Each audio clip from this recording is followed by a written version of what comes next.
Hey-o. Hey, Nicole, has our district attorney arrived yet? Oh, yeah. He's in makeup. Put up quite a fuss about putting that stuff on his face, but I convinced him finally. You can tell he hasn't been in politics very long. You know, that usually becomes second nature with them. They walk in and they say, I think I need a little more number 5 under my eyes first thing in the morning. Oh, hey, listen, you haven't seen my questions yet. Oh, no.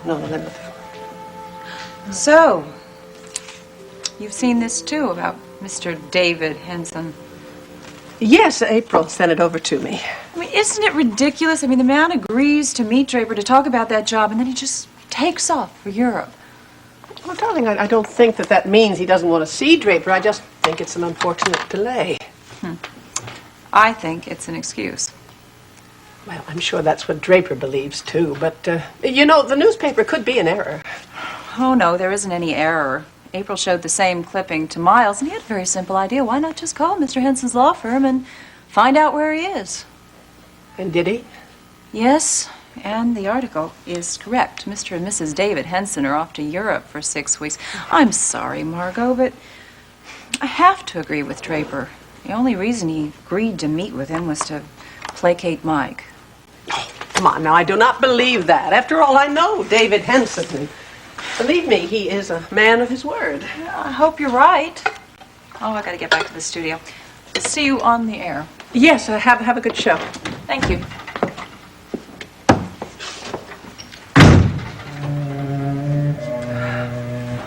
David Henson, you'd better be a man of your word. David, our little talk that you think took place about my reversing my attitude on Draper, getting the job? No, that never took place. What? Forget everything I just said. Now, what I told you in our original conversation stands. If and when you meet with Draper Scott, you had better find out that he is not the type of attorney you need in your firm. Yeah, but you just said... Look, it is a woman's prerogative to change her mind. Now, surely you should understand that. David, our little bargain is still in effect. Capiche? Margot, you're asking me to hurt this boy twice. All right, would you rather hurt this boy or would you rather hurt yourself? Well, what's that supposed to mean? Simply that if you give Draper Scott your seal of approval, your wife is going to hear a few things about your past that will make you a bachelor overnight. Yes. Margot? Hi, darling. Well, is there anything new going on that I should know about? No, nothing.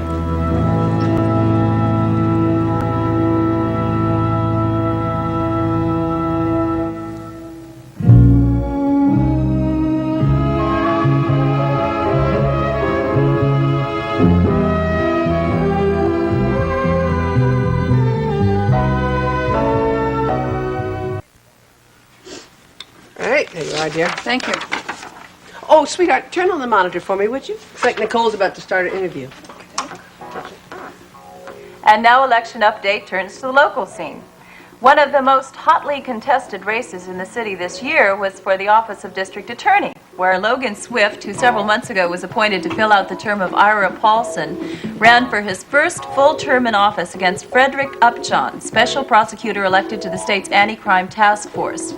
Early returns indicated that this could have been one of the closest contests on the board. However, the final tally showed that Mr. Swift, the incumbent, had won the election with a plurality of about 30,000 votes.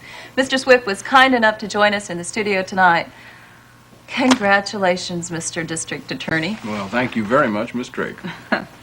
Now that you've won the office in your own right, and you have that security of a 4-year term, do you plan to introduce any changes into your department?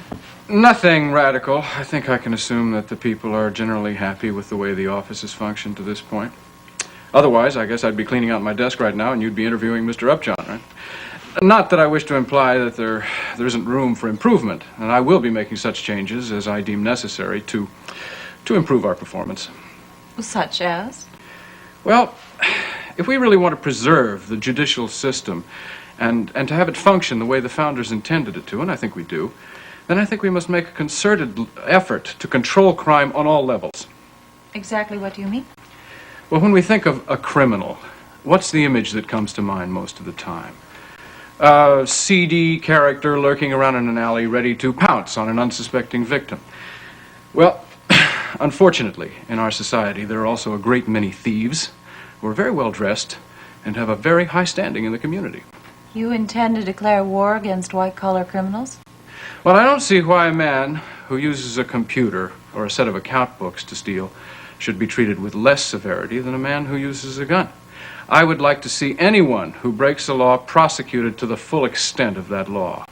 Will this in any way affect the way that you handle the common street criminal? Well, unfortunately, my hands are tied in that area. The courts are so backed up right now. It's almost tragic. Until there's more money available, until we have more judges, more court personnel, all I can do is my best. I have to plea bargain until that time comes, which means that a goodly number of criminals will get off with sentences lighter than they deserve. Well, unfortunately, statistics and projections predict that the next 4 years are going to be very busy ones for you, Mr. Swift. Yes. All sorts of crime is on the rise, especially urban crime, everywhere, including Monticello. The unfortunate economic climate right now means that there'll be a rise in unemployment, and whenever that happens, street crime goes up. How do you plan to cope with it? Well, I hope that I have assembled a dedicated, competent staff who will be able to rise to the occasion, but it does mean we're going to have to put our collective nose to the grindstone. Well, I know that you command a great deal of respect with the municipal administration. However, you are only one half of the forces of law and order. Have you been able to had a chance to make an appointment to see our new police chief? No, I haven't yet. I did receive a congratulatory telegram from him, which was very gratifying. I hope to meet with him and his staff very soon. I've heard very good things about him, but he does have a tough job trying to step into Bill Marceau's shoes. The day I hear my name mentioned without being compared to Bill Marceau's, I'm going to throw a party. All right, now where were we?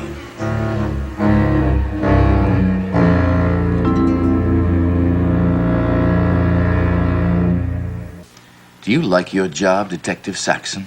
Yes, sir, I like it very much. Do you feel that you're an effective police officer? I feel I do a very good job, yes. Well, I think you have a very funny way of showing your dedication to this department. Well, I wasn't aware that a problem existed. It's a very difficult thing to do your job at all, much less be good at it when you don't spend all that much time on duty. I'm afraid I don't understand. Detective, I've been going over the manpower reports for the past 2 weeks. And I see here that you have been late for your shift 3 times during that period. I guess that's correct, yes.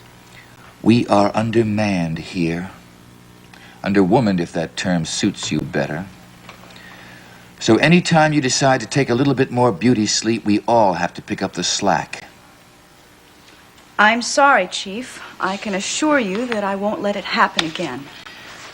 Well, your punctuality isn't the only thing that caught my eye on these reports. What else have I done?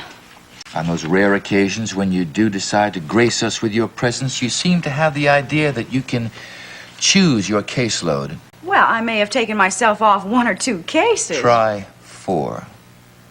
I don't believe it's a woman's prerogative to change her mind. Not around here. One of the reasons I changed my assignment was so that I could work on the case with the young girl who was just raped. I was the only detective she could relate to. This is not a department store, detective. You cannot simply pick and choose your assignments and do the things you think will be enjoyable. Oh, you think it was fun for me to get a 17-year-old girl to open up and talk to me about a degrading ordeal? From now on, when you get an assignment, just take it. No questions asked. Is that clear? Yes, sir.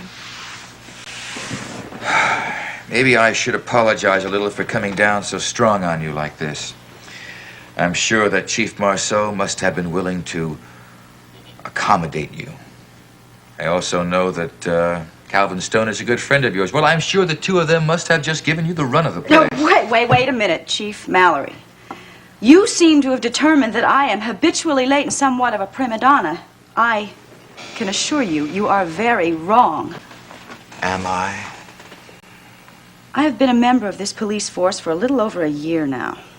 And if you had bothered to check the manpower report prior to the last 2 weeks, you would have seen that I was never late, and nor did I ask for any assignment changes. Well, maybe 1 or 2, but that was it. I can assure you that in the future I will watch your file very carefully. You know, the reason I've been a little disorganized lately is because I've had some personal problems.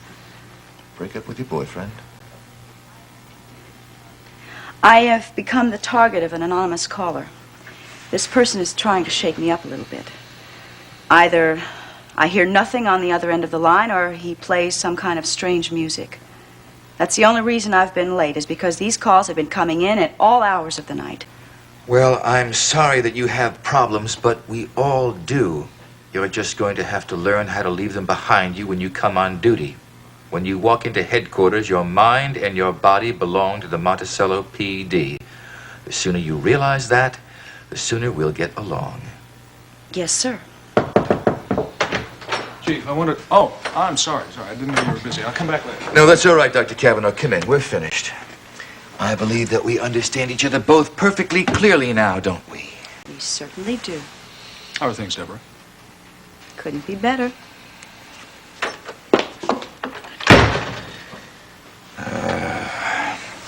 What can I do for you? Well, I ran into a rather complex situation last night, and I really don't know how to handle it. You coming to me for a consultation? Yeah, I guess so. I was at Monticello General, and a man was brought in with a gunshot wound. Well, I assume you made sure the incident was reported. Yeah, the report's on file. The problem is I don't know whether the real story's in the report. Oh? Yeah, the victim's name was Harvey Hayes. His son brought him. He had a shoulder wound. Well, what seems to be the problem? Well, Hayes contends that the wound was self-inflicted. He says he was cleaning his gun when it went off. Does he have a license for the piece? Yes, he has a license. He owns a grocery store. I think he keeps a gun for protection. Well, grocery store owners do keep pistols for protection. What are you driving at? What I'm driving at is that I was having a hard time buying his story. The configuration of the wound seemed to indicate that he couldn't have shot himself. Why would he lie? Well, when his son was with him, he seemed very much afraid. When finally I got the guy alone, he said something about if he ever found his son trying to borrow his gun again, he was going to break both of his arms. So you think his son shot him? That would be my guess, yes. Well, it wouldn't be the first time that a domestic quarrel wound up with shots being domestic fired. quarrel, except I looked into this kid, this Benny Hayes. He's out on bail right now. Deborah brought him in last week on possession. I thought, well, you know, if he did shoot his father, we ought to do something about it. No, you're right. Let's get old man Hayes down to headquarters for some questioning. All right, except the problem with that is he's so scared of his son, he's likely not to tell the truth. The reason I came in, Chief, was to see if I could get your permission to use the forensics lab to follow up on this theory of mine. Well, be my guest. If you find any concrete evidence to back up your theories, let me know right away. All right. I just wanted to keep you apprised. Thanks. By the way, do you mind if I ask you a question? Sure. Well, when Deborah walked out of here a couple of minutes ago, she seemed a little upset. Is there some problem?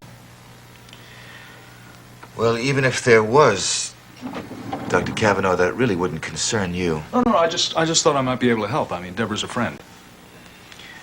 Well, maybe that's the problem around here. Everybody seems to be everybody else's friend.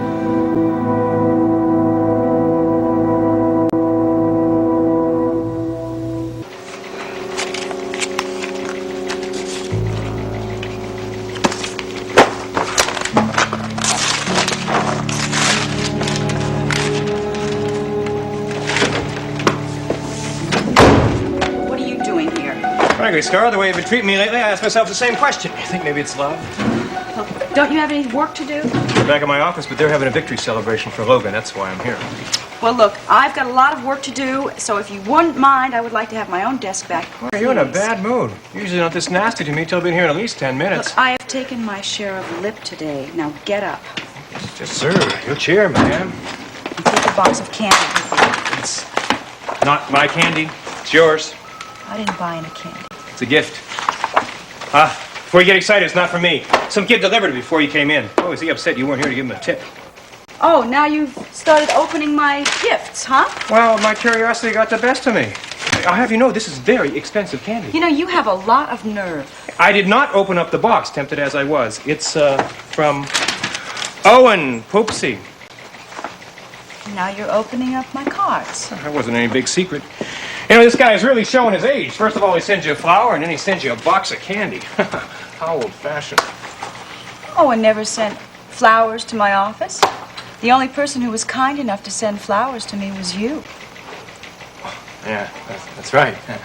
And if I hadn't seen the card with Owen's name on it in the wastebasket, I never would have known Owen had sent that rose. Hey, it's the thought that counts, you know. On my salary, I'm lucky I can afford to buy you a plastic dandelion. You know, those candies cost $1 a piece. Next thing you know, I'll be mink coats and diamond bracelets. Look, I am having a very difficult day today. Please don't make it any worse. Okay. Just sit in my own little chair here and quietly wait for you to finish. No, you're not. Hey, now, don't tell me you got a dinner date because I checked on Owen's schedule and I know he's busy with that movie. No, I have a date with my work. Some people around here don't think I work hard enough.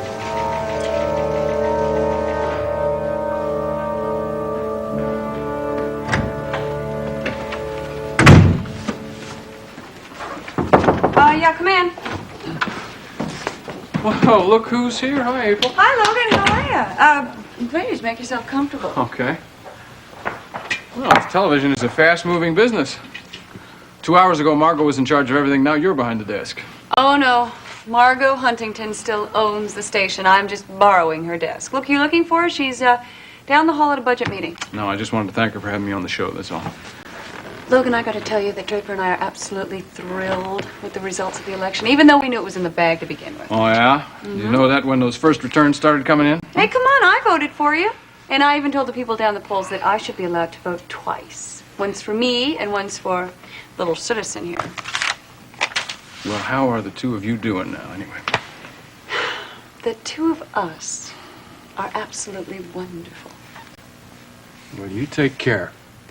Don't overdo this work nonsense. I am looking forward to becoming Uncle Logan. Oh, yeah? Well, listen, Uncle Logan, now that the election is over, don't you think it's about time that you slow down? I would say that Jamie is looking forward to spending a little more time with his daddy.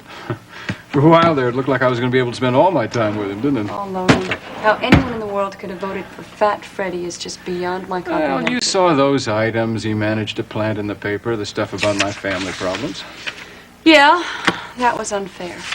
He had his facts straight. My wife walked out on me. Logan, that does not put you in the wrong.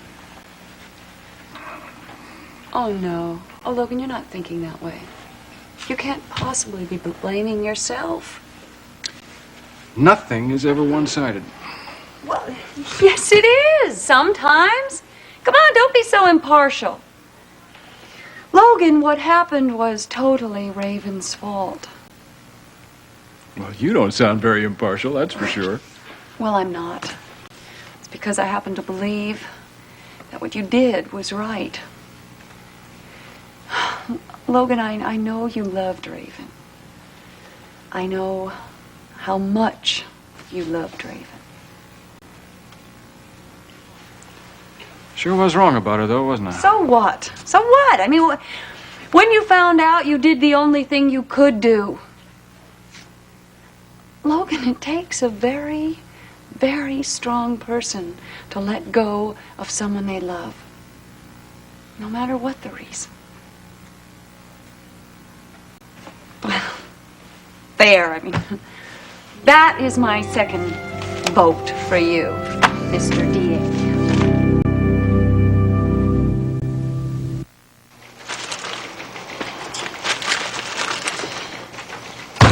Cliff, your hanging around here is making me very nervous. It's very hard for me to work. Getting to you, huh? I knew I'd drive you crazy. Look, why don't you just go back to work, huh? Or go home or go on vacation. Just go. Hey, give me your key. I'll meet you back at your apartment. Look, why don't I give you one of those nice, rich, delicious chocolates? Maybe then you'd leave? I am kind of hungry. Oh, you are always hungry. I'll make it 2 pieces. Sweeten up the deal, huh? How about 2 pieces of chocolate and a quarter to go to the movies? Now, what kind of a movie are you going to see for a quarter? Well, you don't know? Make it 50 cents and we'll both find out. Impossible. Come on, a deal's a deal. Give me the goodies, Scarlett. Ooh, look at that. Fat City. Which one are the caramels? Those are the ones I like. I don't know, but I like the ones with the strawberry centers. You know, if you push your finger hard, you can squish them and you can find out what's inside without even eating them. I really like the ones with the big nuts in them, too. What's going on here? Oh, hello, Chief. Is your birthday today, Detective? No, why do you ask me that? Well, that would be one excuse for why you're sitting here having a party at your desk during your work hours. Oh, I'm not having a party. You're going to tell me that this man stole these candies from a little old lady and you're here booking him. Look, Chief, I think you're making... Chief! Ah, Chief. You must be Chief Derek Mallory. And who might you be? Cliff Nelson. I'm the acting district attorney. I'm looking forward to working with you. Do you work, Mr. Nelson, or just hang around my lady detective? Oh, yeah. Well, I'm sure there's something over at the law library that I have to look up. Well, happy birthday, Scarlett. Detective Saxon. It's from all the guys over at the district attorney's office. I assume you have something to keep you busy. Yes, sir.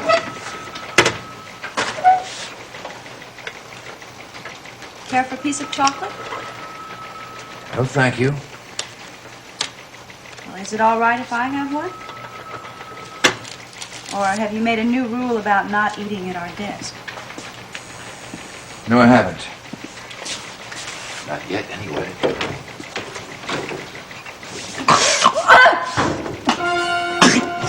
You all right? What's the matter? You... Oh, God. You all... Come with me.